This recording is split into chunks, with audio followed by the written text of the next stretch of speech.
Yun, good afternoon po mga sir, ma'am. Nandito tayo ngayon sa General Trias, Cavite. Dito po kami ngayon sa project po ni Masaito dito, si Lanelo Heights. Schedule po namin na open house. Sa mga naghahanap po ng house and lot, single attached na malapit po sa ginagawang SM Gentry. Ito na po yung project na pinaka ma-offer namin sa inyo. Ito lang po yung project natin, Lanelo Heights, Masaito Homes. Yung project natin nasa loob. Ano naman pong katapat niya is Wellington. Isa rin po yung hawak namin. Ito po, pag diniretso niyo po itong way na to, open canal road na po ito. Ang labas po natin is Imus, pwedeng Dasma. Tapos yung Daang Reyna Road pa Manila area. Meron pa po tayong isang way dito, mas mabilis kung kayo po ay taga Manila. Via Cavitex naman po. Ayan, pag diniretso nyo po yan. Napakalapit lang po ng ginagawang SM Gentry dito kay Masaito Homes sa Lanelo Heights. Mamaya pa na tayo sa model house nila. Tatlong model house po ang ano nila dito, puro single attached. Pero yung isang model house po si Abby, sold out na.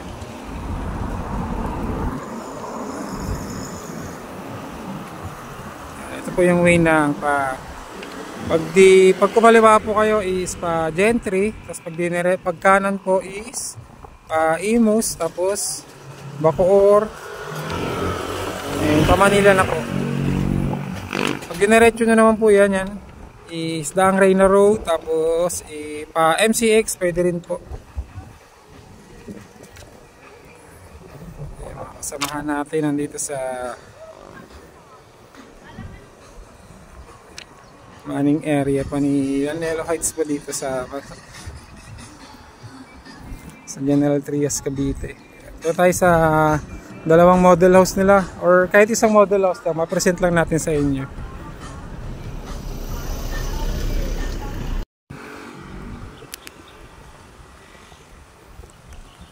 Ito po tayo sa model house po ni Lanelo Heights. Ito po yung Abby model, ito po yung sold out na.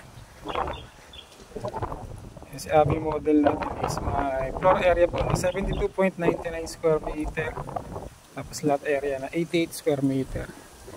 As of now po sa inventory is sold out po ito.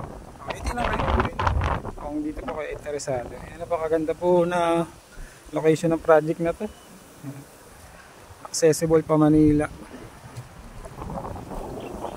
Pasok lang tayo sa dalawa pong model house na meron pa pong available sa inventory. And dito tayo ngayon kay Brenda model po. Ito po ay single firewall. Meron po itong floor area na 60 square meter po. Tapos sa lot area po natin is 77 square meter. Check po natin pinaka-actual turnover unit natin.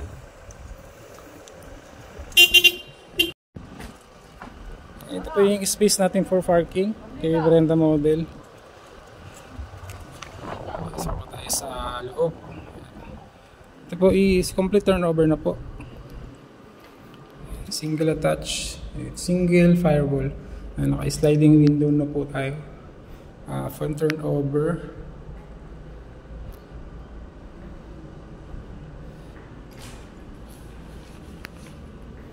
Yung ating toilet and bath.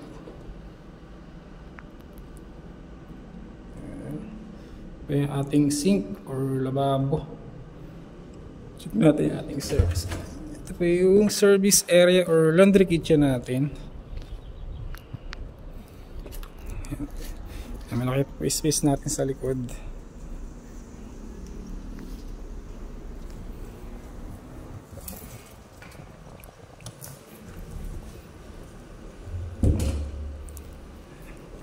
Ayan, meron na rin po itong storage dito po sa ilalim ng ating hagdan. Ayan, lagayan ng mga gamit natin na hindi na masyadong nagagamit, o pwede rin tambakan ng mga gamit na bago bili pag di mo na natin gagamitin. Akat pa tayo sa Second floor, check po natin kung ilang bedrooms po si Brenda model.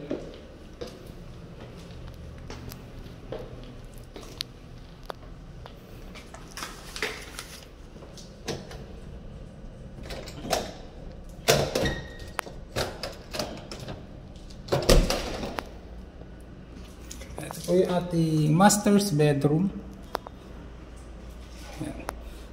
May sarili po siyang toilet and bath. Napakalaking bagay po na ito, lalo kung tayo ay para-parehas may work and may mga anak tayong estudyante. Anong door natin dito sa kanilang mini balcony. Yan. Naman po is masarap magtambay dito pag gising mo sa umaga or sa hapon, ayun, gusto mo mag coffee.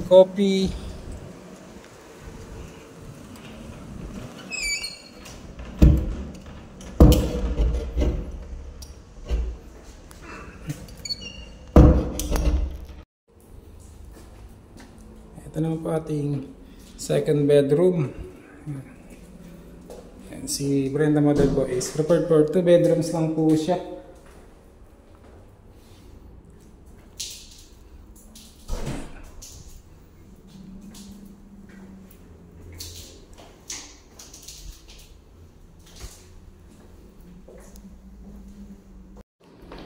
Ayan, tapos ito kay Brenda model. Lipat naman tayo dun sa available unit pa po nila. So po si Chelsea. Para mapakita ko rin po sa inyo ang actual turnover unit nila. Ayan mga ma'am sir, nandito naman tayo ngayon kay Chelsea model po. May lot area po tayo dito na 66 square meter. And floor area po na 49 square meter. Single firewall din po tayo. Ito po yung space natin for parking. Pasok tayo sa actual turnover unit po nila. And ito po is naka dress up unit. Pero alisin na lang natin ang gamit kasi complete turnover naman po ito. Ayan.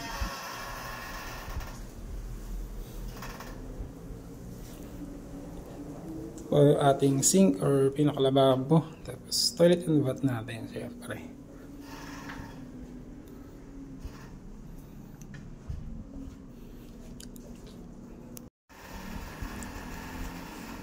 Ating service area or dirty kitchen,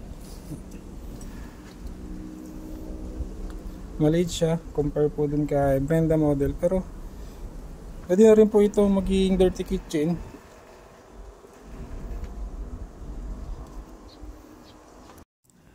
Kat naman tayo sa second floor. Check po natin kung ilang bedrooms po si Chelsea model.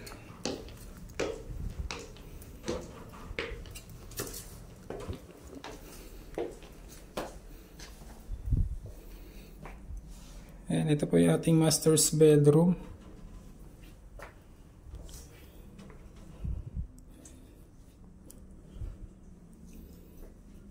Si Chelsea model po is one toilet and bath lang siya, unlike kay Brenda. Sa master's bedroom meron siyang sariling toilet and bath. Meron lang din tayo dito mini balcony.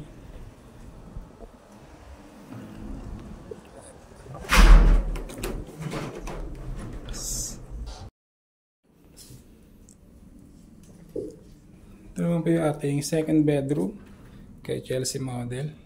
Yan. Medyo maliit siya, pero kung ang mga anak na naman po is hindi pa ganun ka binata at dalaga, advisable po dito is double deck para maging 2 bedrooms po siya.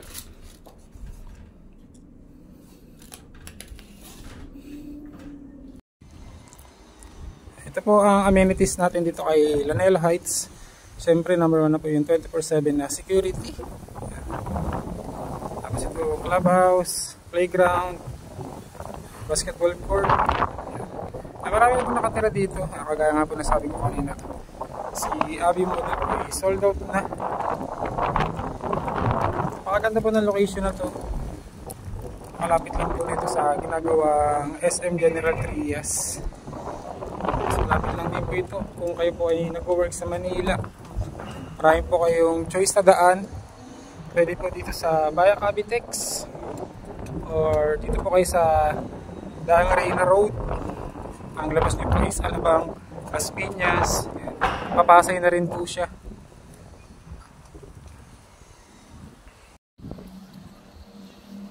Yan, sa mga may katanungan po dito about sa project namin kay Lanelo Heights, message nyo na lang po, lagay ko na lang po yung contact number ko. And palike and share na lang po ng aking YouTube channel para updated po kayo sa mga video gagawin ko pa. Yan lang po, maraming salamat.